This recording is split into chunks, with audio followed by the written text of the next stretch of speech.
Great, so next we're going to work on the boat elevator. And so to start out, you're going to want to clear a 4x2 area here, and then a 2x2, 2 wide, 2 deep area, and 6 long here. This will be the loader, and this will be where the boats run up. And realizing it's kind of looking kind of phallic right now, that was not intentional. Alright, so first thing we're going to want to do is we're going to place our signs. As with before, it's easier to manage water once signs are down, so I'm going to put a sign there. And then I believe we're going to put a sign here and a sign here. Great. I should probably build that. And so now let's put down our water blocks already. So the reason we're splitting them up is just because it helps control flow better. So we're going to put a source block on all 4 of these. Great. And then we're going to put one here, and one here, and one here. Actually, no, we're going to put all 4 there. 3 and 4. I believe that's correct. You know what, actually? I'll take that back. Only 2 there. The rest of them will have 4. Great. So, now that we have this, when you load a boat in, it's going to go straight across. Perfect. So, next thing I figure we should put in the elevator. And so really any material will work for this, but you're going to want to build it around this 4x4 area. I'm going to use glass for the most part. Make sure you have these sides covered up very well, and then across right here. And a very important part of this is that, and also I forgot to put 2 signs down, I'm very sorry for that. Put another sign here and here. The reason for that will become clear very soon. Great. Great, so now, this really is at your own discretion. I'm probably going to make this one like 6 high, but for every single block high you have it, you have to put a water block on every single inside square. That is incredibly important. If you do not do that, this whole thing will not work. So, I suggest that you do that. Yeah, I keep messing that up, I'm sorry. There we are. That's it. You want to have that perfect. And so, place them again on the inside. And you can kind of see where we're going. I'll do one more, then I'm just going to skip to the end of that part.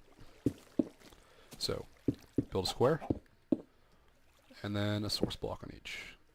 The reason for this is that source blocks are completely still when they're all in group of 4 like this, and lets the boat move freely. I'm going to finish this up, and I'll show you guys the end result for that part. Great. So now we're going to want to build in the release system. And really, the whole point of this was the elevator. This is simply a way to show you how to load it back into itself very easily, and create somewhat of like a little bit of a lock for your boats.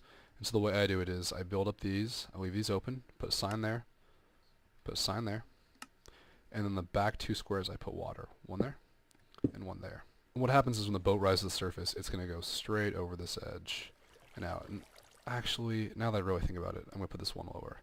Sorry again for the confusion, everybody. Right there. And right there. Great, so now you can see when the boat comes out, it's going to shoot straight over the edge. And so now for the final piece, we need to put in the pistons. And so 3 pistons on each side will do the trick.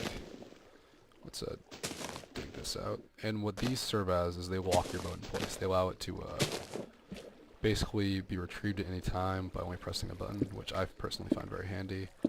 And I hope you all do too, but you know, I haven't had a ton of feedback on that part. So pistons there, and pistons there, there, and there. Alright, now I'm just going to wire them all together, and I'll show you the end. Great, so now the pistons are wired in. So when I hit the switch, pistons go in, and hit it again, they go back out. So now the final step is to add a boat and test it out.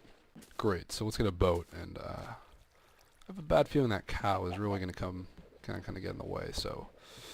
To any of my PETA loving fans out there, I'm very sorry, but we're about to... Oh, God, I'm about to...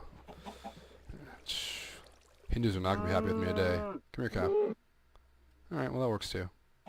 Chicken, you're next. Damn it, chicken. Making me work for it. Alright, well, now that we're going to get rid of the animals, we'll get back up top and resume. Right, so, I managed to save the cow, actually. I mean, he got out, so that's good. Can't say the same for the chicken, but... let's get this boat in here and try it out. So we're going to place the boat. Now, gonna have to load the boat manually the first time. Boat rises to the surface rather quickly, as you can see. Ejects over the top as it should, and repeats the process. Boat goes up, comes up, and goes over. Should at any point I want to turn this off, I just hit the switch, and the boat will land on top of it and stay there. When I want to turn it back on, presto. Pretty handy. My favorite aspect of this is it acts as an easy loader, which is really hard to make with boats. You just simply get in the boat, you get in the boat, hit the switch, and you're off. Alright, that concludes for this part. Next and finally, I'm going to be showing the trap from yesterday's video. I really hope you all enjoyed. I'm sorry for how long this video is so far, but let's get to it.